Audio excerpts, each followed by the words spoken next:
have so many stories within the same story, the story of our life.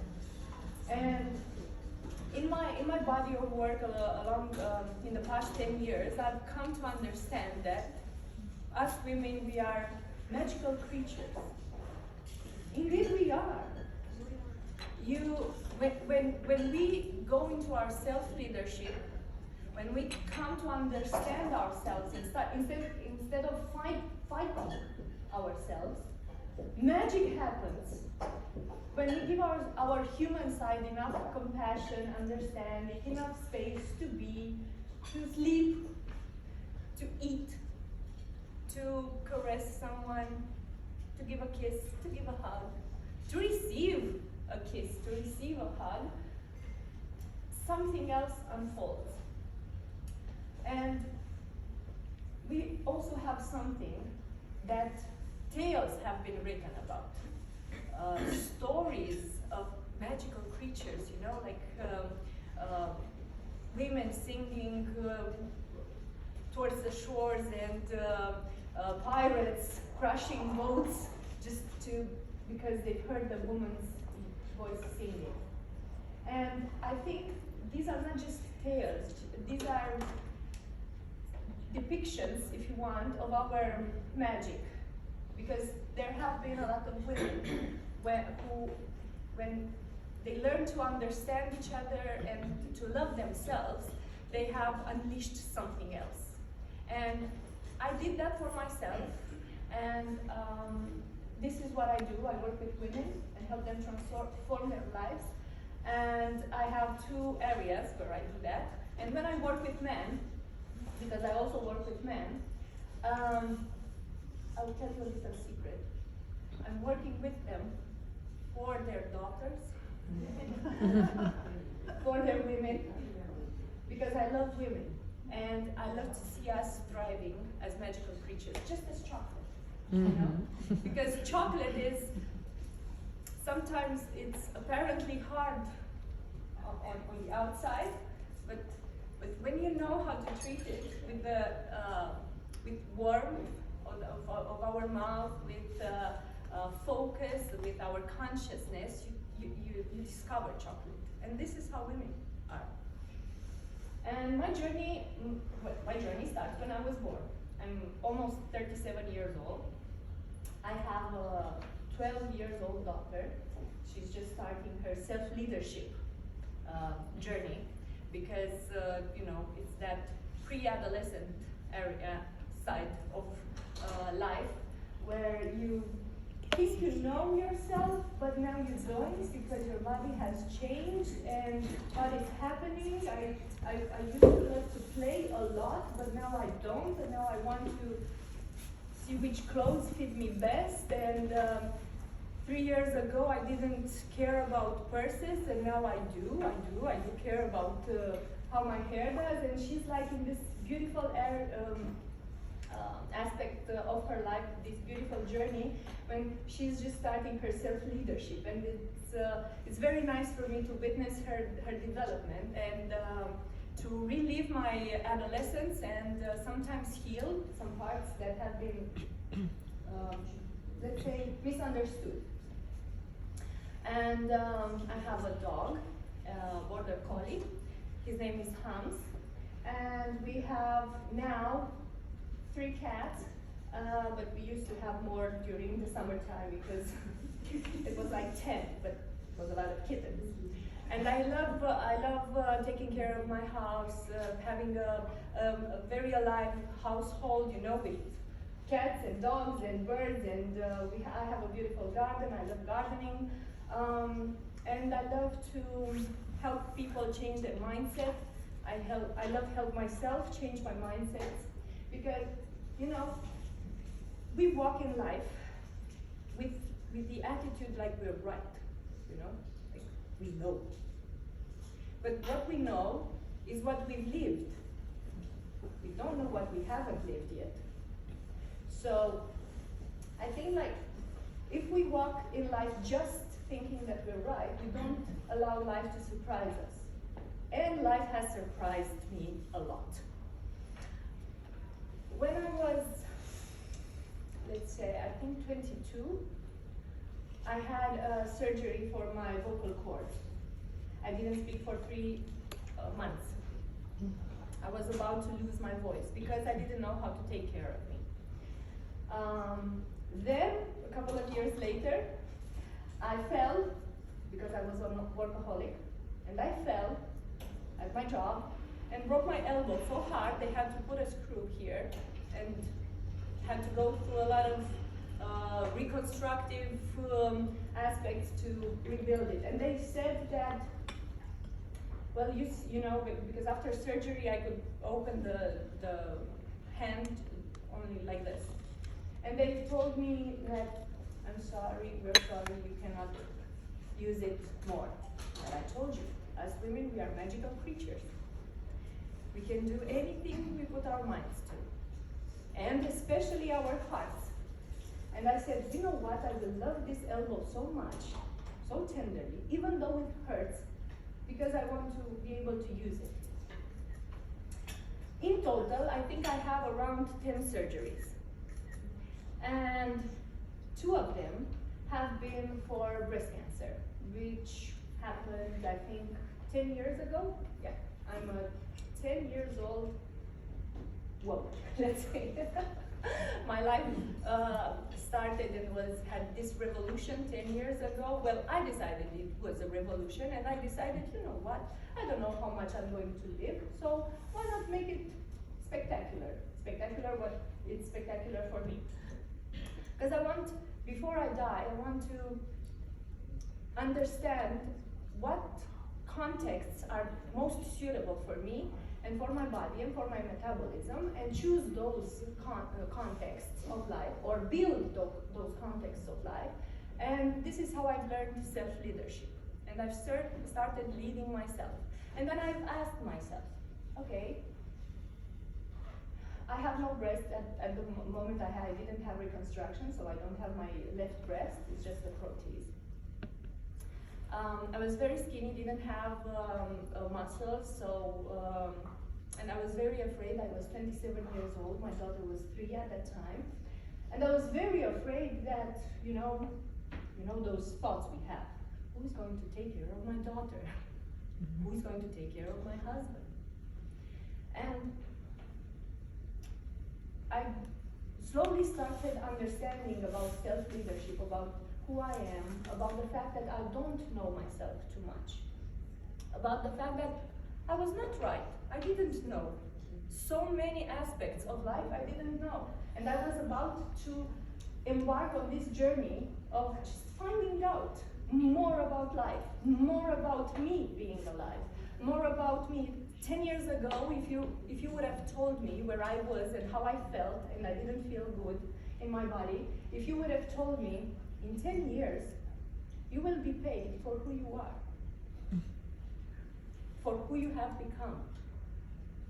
In 10 years, people will pay you for your mentorship, for your coaching, for how you've led yourself. And I would tell you, no, that would be impossible because I hate myself. I think I'm stupid. I think I'm not enough. I definitely thought I was ugly because I had to have radiation and then chemotherapy, and I had to cut my hair just not to, but then I decided not to have chemotherapy, and it was one of the hardest decisions of my life. So everyone was telling me, you have to do it, and then I decided I was, for the first time in my life, going to listen to myself, because on the inside I felt I shouldn't. And although I'm working with cancer patients now, and I don't advise them to do that, this was the decision that led me here. Let me, not here, but let me here where I've built myself. And on the long run, while discovering things about me, I gave myself a challenge. What if, just what if this journey would be about becoming the woman of my dreams? No. Because 1 year after mastectomy and breast cancer, I fell and broke my hip, you know, old lady. And then I had to walk 6 months, just 1 year after, and I had to walk 6 months with, how do you say? Yeah, and it was hard because I peed on me, and it was hard to sleep. I couldn't sleep for months, and I was like, well, this is not going too good, like becoming the woman of my dreams, you know? I could barely sit, I could barely walk, I could barely, so, but there are 3 types of power, what I've learned. It's circumstantial power, and if we tap into circumstantial power, that depends on the circumstances. If the circumstances are good, we're good. If the circumstances are not good, well, this is our next kind of power that we can tap into. If we just tap into our circumstantial power, then we only react to the circumstances. And we actually don't get to find ourselves. We just react to circumstances, react to relationships, react to jobs, react to people, react to mother-in-laws, react to daughter-in-laws. We just react to the circumstances. But then, if the circumstances are not quite as we want them, but we know where we're heading, I was heading towards becoming the woman of my dreams. And that was temporary, right? And I knew that if I could have rebuilt my elbow, I could do this. And this time I had 3 screws in my hip. And it was fun, and I learned to walk, and I remember a good friend of mine to inspire me and motivate me to walk again. She bought me a beautiful Manolo Blanc pair of shoes. And I said, you know what? I love them. They were dark purple, and I said, yeah, I'm gonna walk with them. It was not superficial, but it was part of who we are, the human side and the magic side, right? And then the human side got excited because he saw the nice Manolo and said, maybe we could walk again, and maybe we could use high heels again. And the magic said, yes, of course we can. Do you want me to work some magic around this? Bring more faith? Bring more self-confidence? Yes, I want. Can I bring more compassion? Can I help you bring more clarity to understand that indeed this is temporary? Okay, let's go. And I kept walking, okay? And then my father got diagnosed with terminal cancer. And I said, okay. And then I was having fights with my husband because, you know, everything. And we were talking about divorce. And again, I was like, oh no. And there's been a lot of journey. But while the circumstances were not fun, sometimes they were, sometimes they weren't. I was like, there must be something else. And then I understood that we have the second kind of power, that is personal power. It's the power that when we connect to ourselves and we understand how beautiful we are, that we are human with walking magic within, then something shifts. And we understand that there is something else. Have you been through hard times in your life? Yes, you have. You've been disappointed. You've been hurt. Your heart felt a lot of emotions. And there were times when you felt that everything was just like collapsing, but you're here. What happened? You've tapped into your personal power and you kept on walking no matter what. You did that because you know you're walking magic. Us women are magical creatures. We are. We're so kind. And we are built, coded, to be together. You know how I come to understand this? Because we have our periods, right? Our menstrual cycles. But something magical happens. when we get together for a long time and we don't hurt each other and we stay with one another and we build things together, beautiful things, our cycles come in tune. This is how I've come to learn that us women, we are meant to be together, to do things together. But we've been conditioned to fight for resources and to believe that resources are not enough. But as there is, outside of our noses, there's air that it will take us 1,000 lives to breathe. So are the resources always enough? So when we stop fighting each other, we can build things together. Some of us bring some resources, some of us some resources, some of us a type of magic, the other one another type of magic, and together we have more resources, more magic. And we get in tune, you know, with our menstrual cycles. And as I was studying nutrition, nutrigenomics, so our DNA and nutrition, and I was studying menstrual cycles and hormonal balance, and as I was getting trained as a pilates instructor and then as a coach and as a patient's navigator and then as a nurse, because one of my gifts that I've come to discover is nurturing care. I love it. I love nurturing care, as I told you. I love my household to have like dogs and cats and children and everyone to be fun and laughing, and my garden, and so it's like, it's a thing. And my father was a doctor and my mother was a nurse, but I chose nursing because nursing is caring. It's the same with luxury. It's the same with luxury brands. It's the same with chocolate. You care.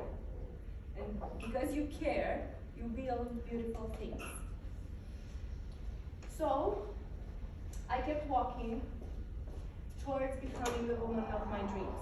Have I become the woman of my dreams? I don't know.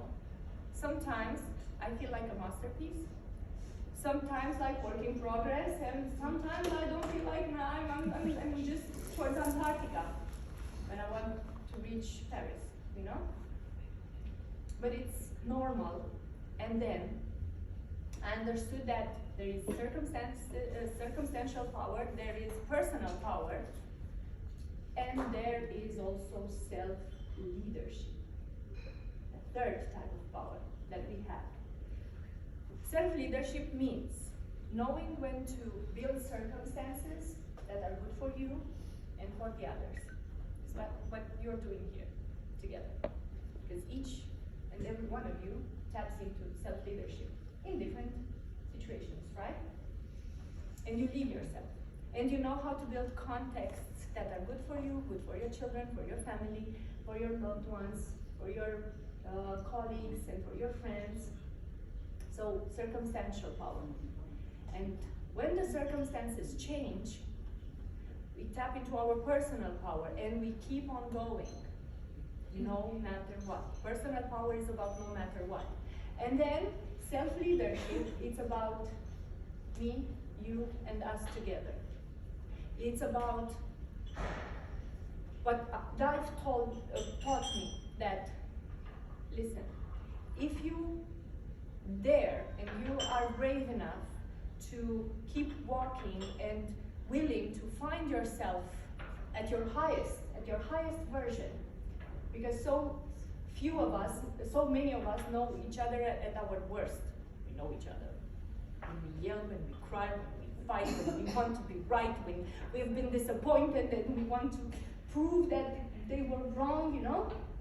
We know each other. But so few of us take the journey towards our highest version. And when you do that and you go towards downloading compassion, love, add a little more love. To a fight, add a little more love. To a relationship with a husband that doesn't see you, add a little more love for you and for him. And more compassion. And things change. So this is personal power. And self-leadership is where I care about me first. Me first. Why me first? Because when I got out from the mastectomy, I was alone in a hospital room, and the whole world was outside, my family included. I was alone with a huge thing here that I couldn't feel. Actually, I couldn't feel myself, and I thought, it was the first time I thought that if I die, I die. The whole world keeps on going. And I was there on the hospital bed, almost dead. I couldn't move, I couldn't feel myself. And I thought for the first time, I think this is how death must feel like, numb. And I had been numbed in my life for so much time. I couldn't laugh before I was diagnosed. I was not excited about my life. And then I understood that life is about aliveness. And before I die, I must be very good at being alive. Not just dying a little slower towards life, you know? Just as I am alive, let me be alive. At my highest version, or towards my highest version. And keep walking and find myself. And as I was leading myself, so self-leadership, towards becoming the woman of my dreams, something happened. I tapped into my personal magic, I tapped into my personal magnetism, and the universe said, I think we have someone there that is alive, and it's bringing more light, take more humans there, towards that person. And this is how patients started coming towards me, started calling me. And this is how I built Imunis. I've started working with cancer patients without even knowing I was doing it starting 2014.